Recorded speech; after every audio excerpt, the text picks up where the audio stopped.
or your kids are out there riding bikes, and we all know that's happening at this time of the year, make sure you're on the right side of the road. Wear the helmet at dusk and at night. Make sure you have reflectors. The cars cannot see you. It's also motorcycle season. Watch out for the motorcycles and check your blind spots. Lots of summer parties. Call a cab or an Uber. No excuses whatsoever there, folks. And you know, if you need Martin, Harding, and Mazzotti, how to get in touch. 1-800-LAW-1010. 1-800-LAW-1010.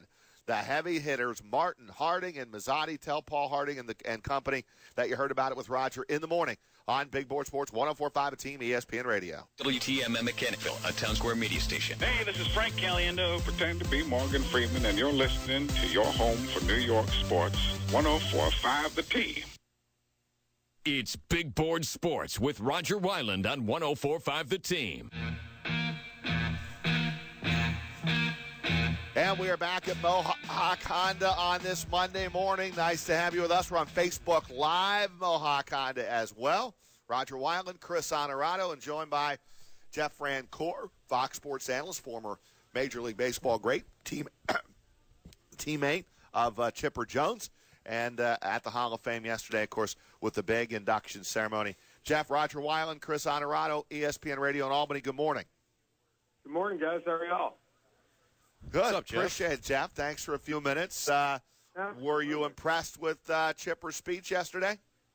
I was. I really was. I thought he did a great job. I think he showed, himself a little bit and talking about his hometown and the things he's been through. I thought, he was great with his mom and dad and family. And I say, I thought it was great what he said about Andrew Jones. And that was probably one of my favorites is giving him a plug because, he was such a big part of Chipper's career too. So it was great to see everybody up there. And, for me, it was the first time being up there. So it was what a great experience for me. That's an awesome spot. Cooperstown is it's just great, and the Hall of Fame is awesome. They do a really, really good job. What kind of a teammate was he, Chipper Jones? What kind of a person is he? What's funny is people ask me that all the time, and I said, Chipper was one of those guys that there were days that, I'll be honest with you, he was tough to talk to sometimes, or, especially early on. And I think you heard him in his speech yesterday say that, especially after he met Taylor and kind of been done, the last 6 years for him and knowing him as a person, he truly is, you can see finally happy, his home life, everything is kind of falling into place for him. And it's a good spot to be. But as far as a teammate, man, that guy was always watching film, there to help you with, I tell people all the time, my was the big leagues were the plane rides with me, him, McCann, and Kelly Johnson. We'd sit on the plane and have a couple beers and literally just talk hitting for 2 hours. And I loved it, listen to him because his approach is, so pure and so awesome. So that's the thing. He was always willing to help, which I love. I think sometimes he got frustrated because we weren't as good as he was. But we were like, hey, listen. Jeff Francoeur with us here on Big Board Sports 104.5, the Team ESPN Radio.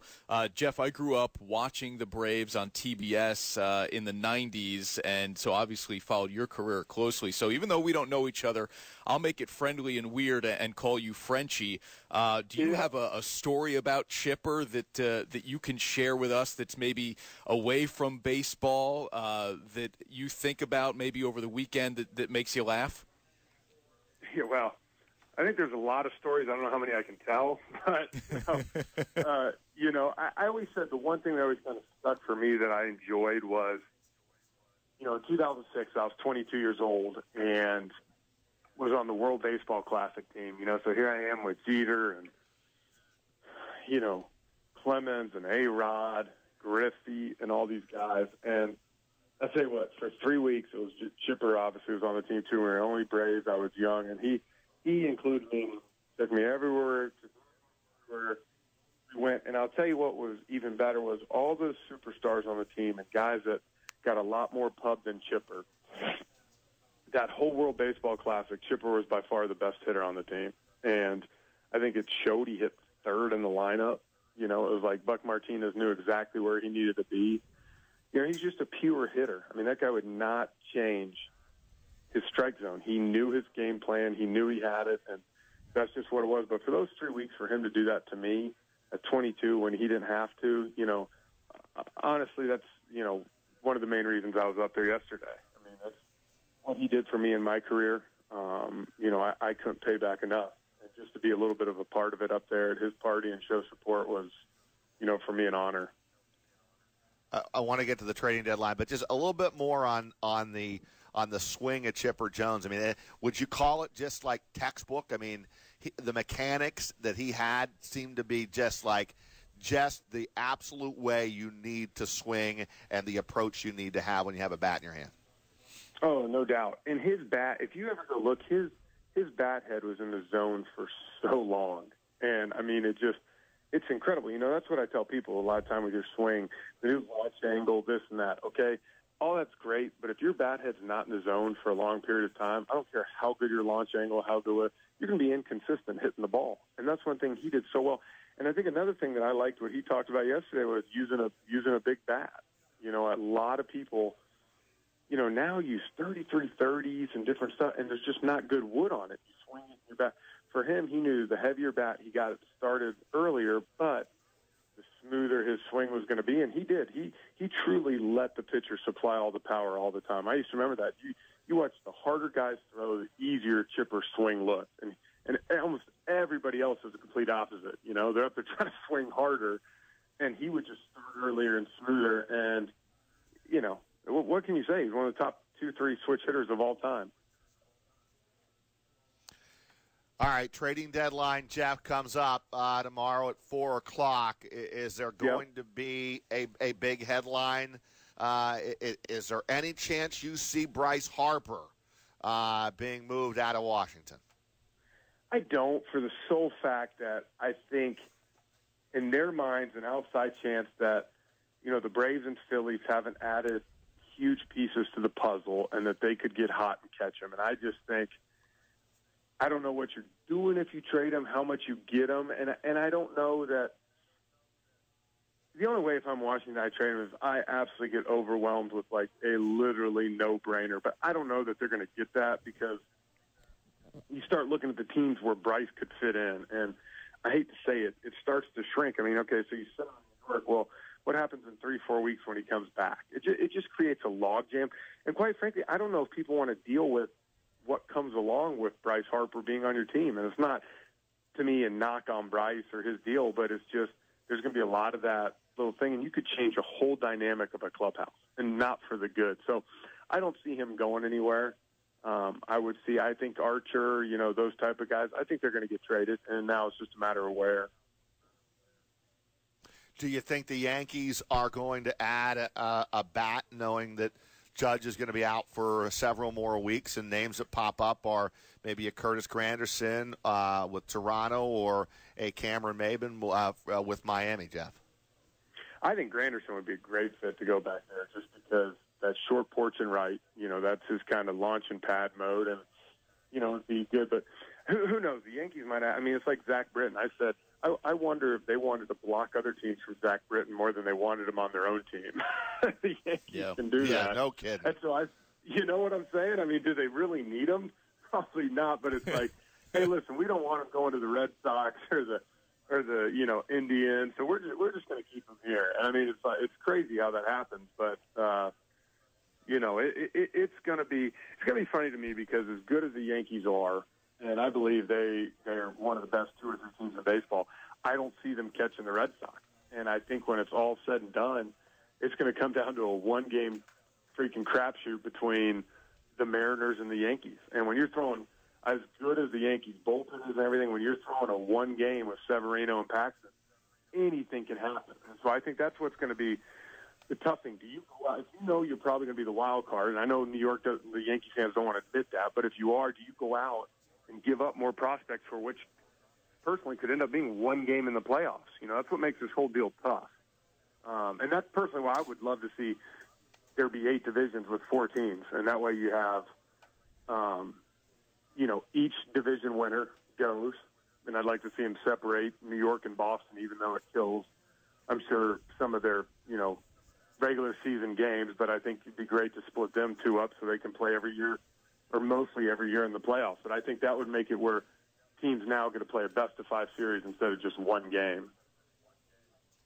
Interesting stuff. Jeff Francoeur with us here on Big Board Sports 104.5. The Team ESPN Radio was in Cooperstown yesterday to see his good friend and former teammate Chipper Jones inducted into Major League Baseball's Hall of Fame. 12 years in the bigs for Jeff, and now an analyst for the Atlanta Braves on Fox Sports South. First career hit was an absolute bomb, 3-run shot for Jeff Francoeur back in 2005. Jeff, man, interesting stuff with the division breakdown there. I think we've heard a lot of people say, you know what, I don't like the one-game playoff because it's a little quirky, but I haven't heard somebody go to the extreme of saying, let's kind of break up this thing completely from 3 divisions into 4 and let them play 2, I guess they'd be 2 full postseason series before getting to the championship series? Yeah, you just do, to me, you do, a couple 5-game series, and there's nothing wrong with doing it, but I hate the idea. I get it. I love the one-game playoff. As a fan, I would hate it if I was a player on that team. I mean, what was that, 2 years ago, the 97-win Pirates, the 98-win, what was it, I think the Cubs, right, or the Cubs, Cardinals, one of whoever the heck won the division, I don't remember, but whoever else it was, they all had, 97, 98, 99 wins. And that's going to happen. Probably the 2 winningest teams in base, 2 of the 3 winningest teams in baseball this year are going to end up, one of them's going to have to play wild card. And I don't like that, but it's part of, what happens. That's the first thing. I'd love to see him split up, go, 4 divisions. And I think it would make it a lot more fair because I'll be honest with you, as a Braves fan growing up, as I played for him, we have to play the Red Sox 6 times a year in interleague, whereas, you got other teams, Tampa's getting to play the Marlins 6 times. It's just to me, it's not fair.